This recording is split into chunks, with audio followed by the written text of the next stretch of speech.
तो ये आपको नजर आ रहा है कुछ असल में फिर जी की वैल्यू इस चीज से फाइंड की थी वो ये पॉइंटर हो गया, ये स्केल लगा हुआ है जो उसको क्या बता रहा था। अस्सलाम वालेकुम व्यूअर्स, आज जो है स्पेशल एक वीडियो के साथ हाजिर हैं जो हमने सिलसिला शुरू किया हुआ है एफएससी की फिजिक्स का। एफएससी की फिजिक्स का सेकंड ईयर को हमने स्टार्ट किया हुआ है। सेकंड ईयर के 2 टॉपिक हो चुके हैं, तीसरे पे हमारे हैं।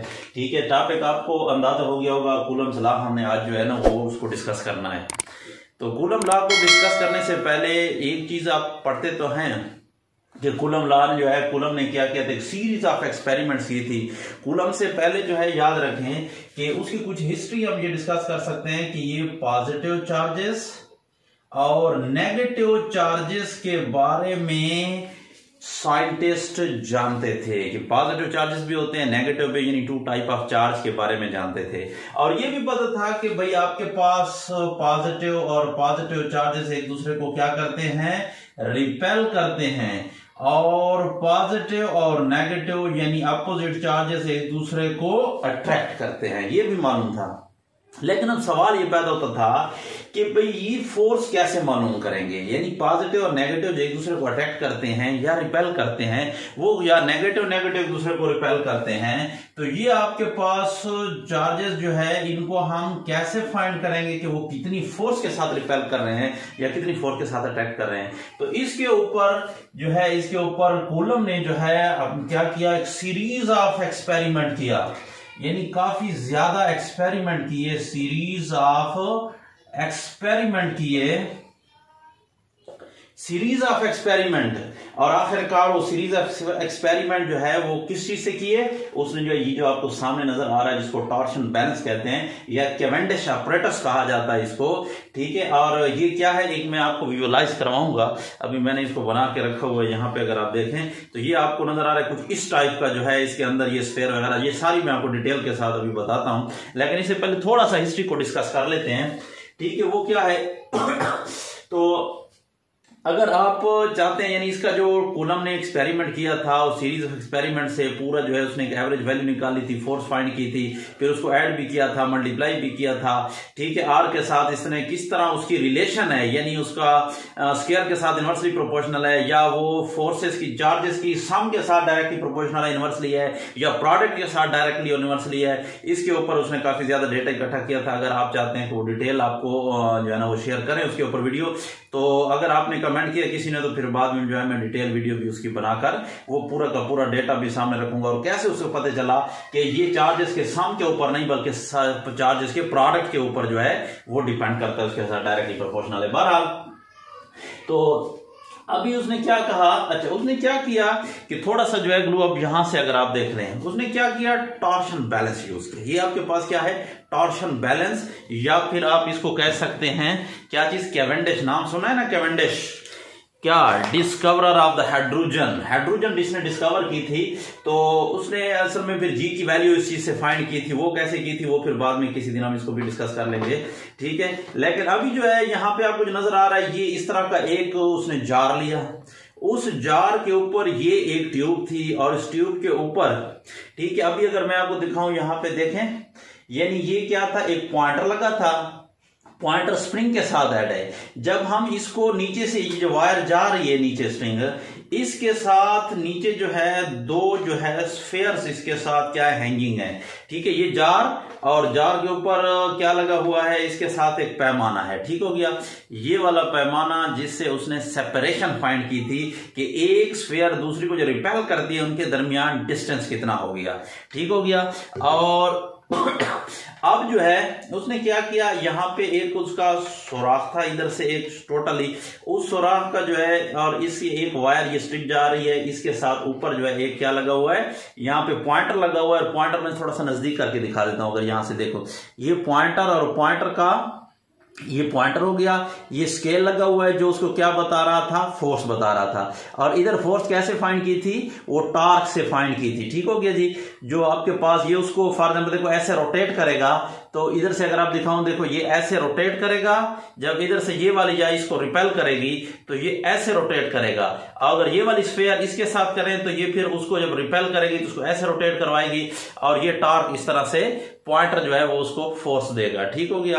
अच्छा, अब जो है किया कैसे उसने किया कि एक स्फीयर ले ली, इधर से एक उसके पास सुराख था इधर से जिसने उसने डाली थी, तो इस स्फीयर को क्या कर दिया बाय रबिंग उस टाइम, क्योंकि ये जो एक्सपेरिमेंट है ये आपको पता है ये कब का है, ये जो है 1784 और 85, यानी आज से नियर अबाउट तकरीबन कोई 239 ईयर्स अगो, 240 ईयर्स, यानी कोई 250 साल पहले की बात है उस दौर की। आप सोचे तो उस वक्त बहरहाल चार्जेस के बारे में तो पता था बहरहाल तो क्या किया था उसने, एक को जो है ना बाई रबिंग, फॉर एग्जांपल इसको उसने रबिंग करके क्या कर दिया, लेट्स सपोज मैं ये से ले लेता हूं, उसने ऊपर से डाली थी लेकिन इधर सुराख नहीं है इसलिए कम, तो उसने किसी चीज के साथ सुटेबल मटेरियल, आप 10th में पढ़ चुके हैं, रबर रॉड वगैरह अगर याद हो, तो उसने क्या किया, इसको रबिंग किया, रगड़ने के बाद इसके ऊपर चार्ज आ गया। अब इस चार्ज को उसने क्या किया, एक स्फीयर जो थी, दो किस्म की ये स्फीयर यहां पे नजर आ रही है, ये वाली दो स्फीयर, वो वाला आपके पास जार जो मैंने रख दिया है ये स्फीयर और ये ट्यूब हो गई। अच्छा, ये वाली चीज जो है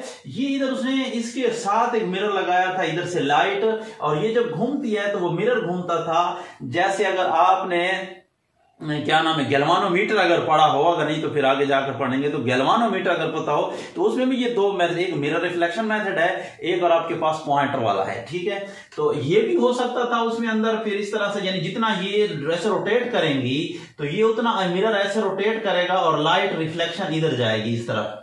या फिर दूसरा मैंने आपको ये वाला दिखा दिया, ये पॉइंटर जो है देखो ऐसे पॉइंट कर रहा है जीरो से, जैसे हम स्फीयर को रोटेट करेंगे ये पॉइंटर रोटेट करेगा, स्फीयर ये देखो ऐसे स्फीयर रोटेट करती है पॉइंटर, फिर वापस अपनी असली जगह पे, क्योंकि वो फिक्स है एक जगह पे, तो वापस एंटी टॉर्क प्रोड्यूस होगा जो वापस अपनी क्या करेगा, ओरिजिनल इसको प्लेस पे ले आएगा। तो बहरहाल ये हो गया, उसके साथ स्फीयर लगा हुआ था, और ये वाली स्फीयर जो थी दो, इनमें से एक स्फीयर आपके पास क्या चीज थी, एक स्फीयर जो जस्ट इसको बैलेंस करने के लिए कि ताकि आपके पास हॉरिजॉन्टली पोजीशन में इक्विलिब्रियम में रहे ये, और दूसरी ये वाली स्फीयर इसको चार्ज किया, चार्ज करके अब उसने क्या कर दिया, लेट्स सपोज जो है ऐसे समझ लें उसने ऊपर से डाला और ऊपर से डालकर अब इसके साथ इसको टच करवा दिया ऐसे, जब इसको टच किया तो ये वाला चार्ज इसके साथ इक्वली डिस्ट्रीब्यूट हो गया, ये स्फीयर भी सेम थी उसकी, ठीक हो गया। तो ये इसको रिपेल किया उसने, जब इसको रिपेल किया तो इधर से पॉइंटर जो है इस तरफ मूव किया, कितना स्केल से उसने फाइंड कर लिया कि इसकी फोर्स ये हो गई है। अब डिस्टेंस जो है वो कैसे फाइंड किया उसने, डिस्टेंस इसी के ऊपर, ये आपके पास समझ आ गई, ठीक हो गया। तो डिस्टेंस ये पैमाना लगा हुआ है, जितना एक दूसरे को वो रिपेल करते, एक स्फीयर इधर से दूसरी इधर आ जाती है आपके पास, ये नजर है देखो, ये जितनी सेपरेशन हो जाती है फिर 1 2 3 4 वगैरह सेंटीमीटर मिलीमीटर वगैरह में उसने ये डिस्टेंस भी कवर कर लिया, उसके साथ क्या कर दिया समझ गए होंगे ना, मतलब पैमाइश कर ली, उसको नोट कर लिया, ठीक हो गया, डिस्टेंस हो गया, फोर्स हो गई। फिर उसने बार बार एक्सपेरिमेंट को, मैंने क्या लिखा, सीरीज ऑफ एक्सपेरिमेंट उसने बार बार दोहराया, और दोहरा कर उसने क्या किया, एक पूरे का पूरा डेटा एक बनाया उसने, पूरा का पूरा चार्ट बनाया। वो अगर हो गया तो मैं आपको नेक्स्ट टाइम इंशाल्लाह वीडियो बनाकर उसकी शेयर कर दूंगा, ठीक है। तो यहां तक समझ आ गई। अब उसने क्या रिजल्ट निकाला, उससे रिजल्ट उसने ये निकाला कि जो हमारे पास दो स्फीयर थी, बाद में हम देखेंगे कि इसको पॉइंट चार्ज हम लेते हैं लेकिन उस वक्त तो पॉइंट चार्ज नहीं थे, लेट्स सपोज ये एक स्फीयर थी, ये एक दूसरी थी, और इनके दरमियान जो फासला हो गया था वो कितना हो गया, आर। तो उसने क्या रिजल्ट निकाला कि इनके दरमियान जो फोर्स है वो directly proportional to the product of the magnitude of charges. इसके ऊपर जितना चार्ज है उसके ऊपर जितना चार्जेस है, दोनों चार्जेस का प्रोडक्ट यानी मल्टीप्लाई करने से जो आंसर आता है उसके साथ डायरेक्टली प्रोपोर्शनल है।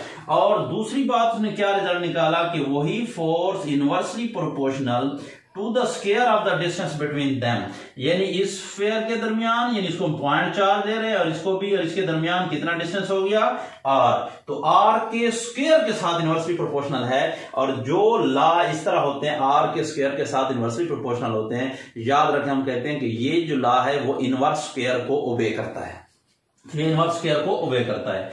अब अगर आपके पास लाइक चार्जेस होंगे, दोनों पॉजिटिव और पॉजिटिव, तो क्या करेंगे, एक दूसरे को रिपेल करेंगे। अब अगर जो है वो अनलाइक चार्जेस है तो एक दूसरे को अट्रैक्ट करेंगे।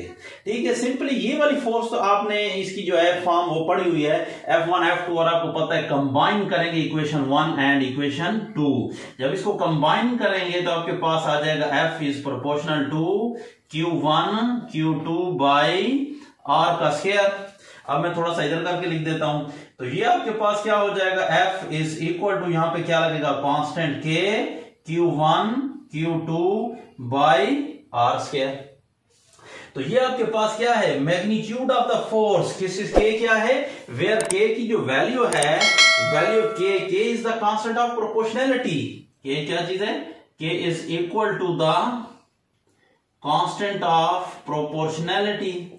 क्या चीज है, कांस्टेंट ऑफ प्रोपोर्शनैलिटी है, और इसकी वैल्यू वगैरह को बाद में आगे हेडिंग मैंने दे दी, उसको बाद में हम कैलकुलेट करते हैं। बहरहाल ये फोर्स का सिंपल मैग्नीट्यूड हो गया। लेकिन बात एक और है कि यहां आपके पास ये वाला लॉ जो है वो एक्शन और रिएक्शन को भी फॉलो करता है, न्यूटन थर्ड लॉ को भी। और वो क्या होगा कि फोर्स ये जितनी इसके ऊपर लगाएगा वो फोर्स उसके ऊपर उतनी लगाएगा। और एक बात यहां याद रखें कि कन्वेंशनली हम क्या करेंगे कि फॉर एग्जांपल लेट्स सपोज हमारे पास ये वाला चार्ज कौन सा चार्ज है, Q1 है, और ये चार्ज हमारे पास क्या है, Q2 है।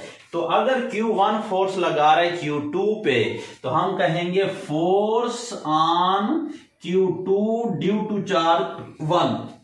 2 के ऊपर जो लग रही है किसकी वजह से, 1 की वजह से, यानी 2 on 1, सॉरी जो 2 on 1, ठीक है, जो 2 के ऊपर लग रही है ड्यू टू 1।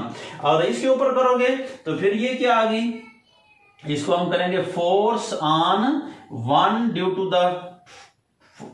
द चार्ज 2, जो 1 के ऊपर 2 की वजह से लग रही है, वो कितनी है, वो ये होगी। अगर ये उस तरफ जितनी लगा रहा है, ये उस तरफ इतनी लगा रहा है, देखो, लेकिन दोनों की ये जो फोर्स लगाएंगे एक दूसरे के साथ, तो उसने ये क्या कहा कि दोनों चार्जेस का जो मैग्नीट्यूड है उसके प्रोडक्ट के साथ डायरेक्टली प्रोपोर्शनल है, और इनके दरमियान जो डिस्टेंस है उसके स्क्वायर के साथ इनवर्सली प्रोपोर्शनल है। ये निकल आई। अच्छा, अब जो है आपके पास K Q1 Q2 by R square आ गया, यहां तक समझ आ गई। अब अगर हम, क्योंकि force not a scalar quantity, force is a vector quantity, जब फोर्स वेक्टर क्वांटिटी है तो भाई वेक्टर की मैग्नीट्यूड के साथ क्या होगी, डायरेक्शन भी होगी ना। तो डायरेक्शन को हम किस तरह लिखेंगे और कैसे फाइंड करेंगे, या उससे पहले एक फोर्स दूसरे के ऊपर क्या लगा रहा है, दूसरा पहले के ऊपर, फिर हम इसको वेक्टर फॉर्म में लिख लेते हैं। ठीक हो गया, यहां तक ये हो गया। अब K की जो वैल्यू है, ये K आपके पास is equal to 1/4 pi epsilon naught के इक्वल है। वेयर एप्सिलॉन नॉट क्या है, where epsilon naught is the permittivity of free space, permittivity of free space.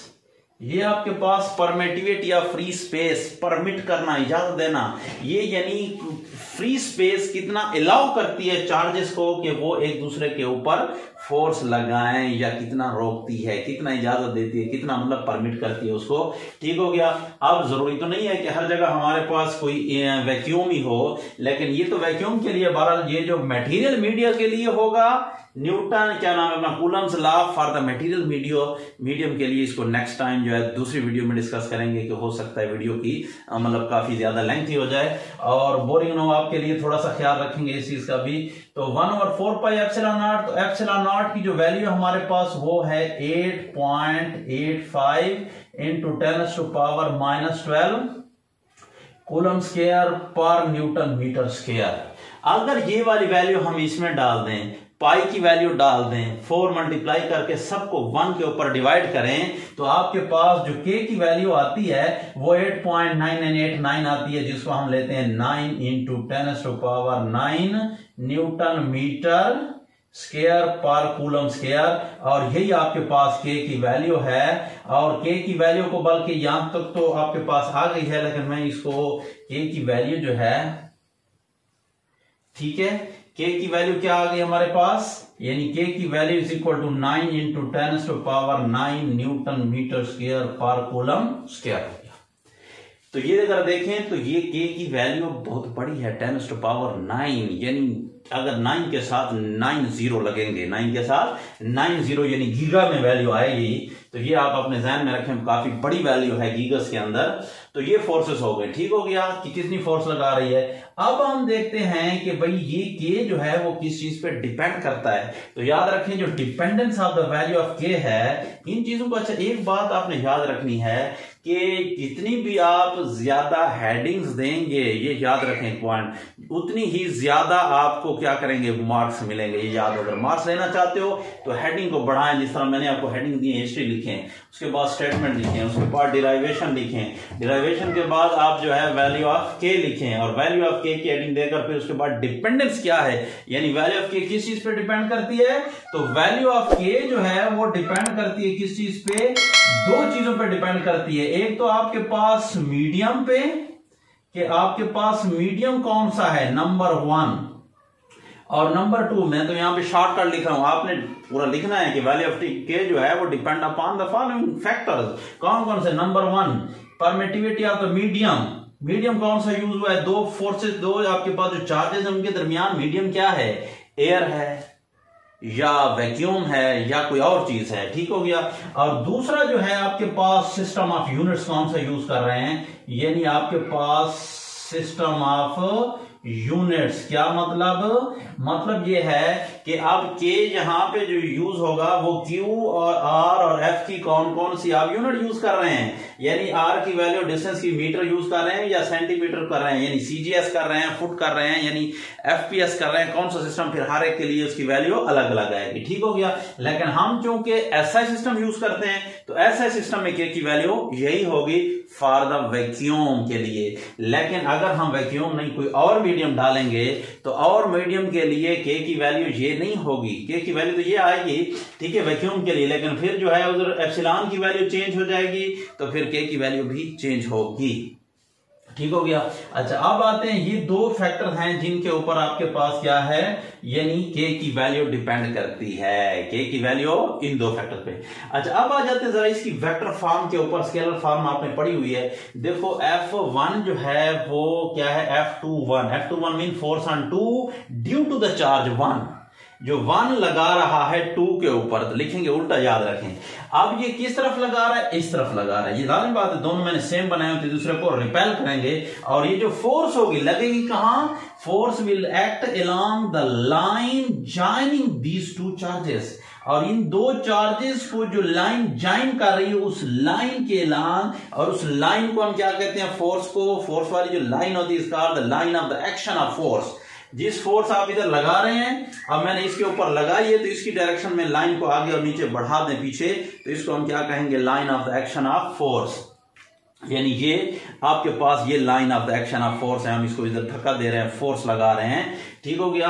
तो अब जो है हम इसको दो तरह से अब देखते हैं, ये वाली फोर्स निकालना चाहते हैं, यानी जो Q1 लगा रहा है Q2 पे, जो 2 पे लग रही है 1 की वजह से, ये याद रखें, ये कन्वेंशन एक रिवायत फिजिक्स में, यानी आपने क्या करना, force on 2 due to the charge 1, यानी या आप कह सकते हैं जो 1 लगा रहा है 2 पे, या 2 पे लग रही है 1 की वजह से, due to the 1 is equal to, बाकी तो वही होगा, K Q1 Q2 by R square into R unit vector होगा। लेकिन यहां हम कन्वेंशन क्या यूज करेंगे, देखो यहां पे मैंने लिखी R1 2, क्या मतलब, directed from charge 1 towards the charge 2, क्योंकि ये 1 से 2 की तरफ है तो इसको हम लिखेंगे चार्ज 1 ऑन 2, समझ आ गई। तो अब हमने कहा ये क्या है, दोनों पेयर हैं, जितना ये एक्शन करेगा वो उतना उस पर रिएक्शन करेगा, तो दोनों इक्वल इन मैग्नीट्यूड होंगे, अपोजिट इन डायरेक्शन होंगे। मींस कि अगर आप इसके ऊपर फोर्स फाइंड करना चाहें तो वो क्या होगी, अब इसको मैं तीर का निशान लगा लेता हूं वेक्टर फॉर्म में, और ये क्या चीज है, R is the unit vector, first में पढ़ चुके हैं। तो यूनिट वेक्टर क्या करता है, ओनली टेल्स द डायरेक्शन, आपको वेक्टर की क्या बताएगा, डायरेक्शन बताएगा सिर्फ, आई मीन द मैग्नीट्यूड 1। अच्छा, आप जो है आते हैं इसके ऊपर, अगर F12 फाइंड करना चाहें, क्या मतलब कि चार्ज कौन सी force on 1 due to the 2, यानी 1 के ऊपर लग रही है 2 की वजह से, ये 2 के ऊपर लग रही थी 1 की वजह से, 2 के ऊपर लग रही थी 1 की वजह से, 1 के ऊपर लग रही है 2 की वजह से। क्या मतलब, 1 के ऊपर लग रही है 2 की वजह से, ये 2 जो लगा रहा है 1 के ऊपर इस तरफ धकेल रहा है, ये वाली फोर्स, और 1 जो लगा रहा है 2 पे या 2 पे लग रही है 1 की वजह से, वो ये हो जाएगा। तो अब आपके पास क्या हो जाएगा, K Q1 Q2 by R square into unit vector, वो 1 2 था, और ये किधर होगा R2 1, यानी इस तरफ होगा, directed from the vector unit 2, यानी चार्ज 2 टुवर्ड्स 1, 2 टुवर्ड्स 1, ये यूनिट वेक्टर। अब अगर आप यहां पे देखें तो यूनिट वेक्टर का मैग्नीट्यूड 1 होता है, डायरेक्शन इसकी क्या है, दोनों की अपोजिट है, ये डायरेक्टेड टुवर्ड्स इस तरफ है और ये डायरेक्टेड टुवर्ड्स इस तरफ हो गया, ये इस तरफ हो गया, वो उस तरफ हो गया, तो दोनों क्या हो गए, इक्वल इन मैग्नीट्यूड हो गए, अपोजिट डायरेक्शन हो गए। तो वेक्टर में अपोजिट डायरेक्शन में हम नेगेटिव साइन से शोज करते हैं। क्या मतलब कि बिकॉज ऊपर 2 डॉट नीचे कि R जो हमारे पास 2 1 है, this is equal to minus का R 1 2, 1 2 के इक्वल है, पर माइनस मीन अपोजिट डायरेक्शन में, क्योंकि मैग्नीट्यूड तो सेम है। ठीक हो गया। अब आपके पास क्या बन जाएगा, F1 2 is equal to K Q1 Q2 by R square into ये हो जाएगा माइनस का R1 2, R2 1 किसके इक्वल है, माइनस R1 2 के। और आपको पता है यहां पे जगह कम है, आपने नेक्स्ट स्टेप में करना है कि जब हम माइनस को मल्टीप्लाई करते हैं तो फिर मैं इसको स्टार्ट में भी लिख सकता हूं, वो माइनस आपके पास इधर आ जाएगा। और अब अगर आप देखें तो माइनस के अलावा ये जो सारा फैक्टर है, ये अगर आप इसके साथ मिलाएं, जरा मैचिंग करें, K Q1 Q2 by R square R1 2 R1 2 mean same to same यही चीज है, और ये चीज क्या है, F2 1 के इक्वल है। तो इट मीन्स अब मैं इसको लिख सकता हूं कि F1 2 is equal to minus, और ये वाली फोर्स कौन सी है, F2 1। क्या मतलब कि दिस लॉ जो है आपके पास, Coulomb's law, also obey the Newton third law कि forces are always found in the form of pairs। तो आगे ना जोड़े, दोनों equal in magnitude, opposite in direction में होंगे। तो अगर आपके पास लिख सकते हो कि यानी कि क्या है, कूलम्स लॉ क्या है, and Newton third law, heading दे दें अलग। तो it means from this equation, above equation आप लिख सकते हैं कि कूलम लॉ क्या करता है, obey the Newton third law. भाई ठीक हो गया, तो न्यूटन थर्ड लॉ को भी ओबे करता है। अच्छा, इसके साथ जो है, इसको मैं आपको एक और, ये जो लॉ है, इस लॉ को क्या कहते हैं, ये कौन सा लॉ है, ये इंपेरिकल लॉ है। अपने साथ नोट कर लें कि ये वाला लॉ मैं यहां पे थोड़ा सा जिक्र कर दिया कि क्या है, ये इंपेरिकल लॉ है। तो इंपेरिकल लॉ क्या होता है, आमतौर पर ऐसे होता है लॉ कि पहले थ्योरी पेश आती है, फिर उसके बाद उसके ऊपर एक्सपेरिमेंट होते हैं, फिर बाद में अगर वो उसको प्रूव करते हैं तो फिर बाद में जाकर एक लंबे अरसे तक वो लॉ बनता है, आपने पढ़ा हुआ है। ठीक है, लेकिन बात चीजें ऐसी होती है जो एक्सपेरिमेंट पहले किया जाता है, उससे एक रिजल्ट डिड्यूस करते हैं, एक नतीजा अखज करते हैं, कंक्लूजन निकालते हैं। वो नतीजा अगर लॉ के फॉर्म में एक्सप्रेस हो जाए तो उस लॉ को हम इंपेरिकल लॉ कहते हैं, यानी this law is deduced from the experiment. पहले तो ऐसा नहीं होता था, पहले थ्योरी आती है, एक्सपेरिमेंट बाद में होता है। नहीं भाई, यहां पे एक्सपेरिमेंट पहले हुआ है, लॉ बाद में बना है। यानी कि क्या होगा, यानी एक्सपेरिमेंट से ही रिजल्ट निकला है। तो जो एक्सपेरिमेंटली प्रूव्ड हो उसको आप कैसे चैलेंज कर सकते हैं, नहीं कर सकते। एक्सपेरिमेंटल रिजल्ट फैक्ट्स होते हैं, उन फैक्ट्स को आप चैलेंज नहीं कर सकते, आप उनको रॉन्ग नहीं कह सकते। तो इसलिए आपके पास उम्मीद है यहां तक। अच्छा, इसके साथ ये ना torsion balance is also known as, इसको कैवेंडिश apparatus मैंने आपको स्टार्टिंग में बता दिया था, और बाकी जो है मिरर वगैरह ये सारी चीजें आपको बता दी। उम्मीद है कि यहां तक जो है वो बात क्लियर हो गई होगी। अभी अगर कोई पॉइंट रह गया हो मेरे जहन में आया हुआ, जो आपके जहन में आए, या कोई क्वेश्चन हो, तो आप कमेंट बॉक्स में अपनी राय का इजहार जरूर कीजिए। और उम्मीद है इंशाल्लाह मैंने जो इसके ऊपर मेहनत की है, ठीक है, यहां तक ये जो इसके ऊपर बड़ी मैंने मेहनत की है, और जो कदरदान, जो स्टूडेंट्स इल्म की कदर करने वाले लोग हैं, वो यकीनन आपसे गुजारिश करता हूं इस लिहाज से कि आपने चैनल को जरूर सब्सक्राइब करना है। और मिलते हैं इंशाल्लाह नेक्स्ट वीडियो में। अल्लाह हाफिज।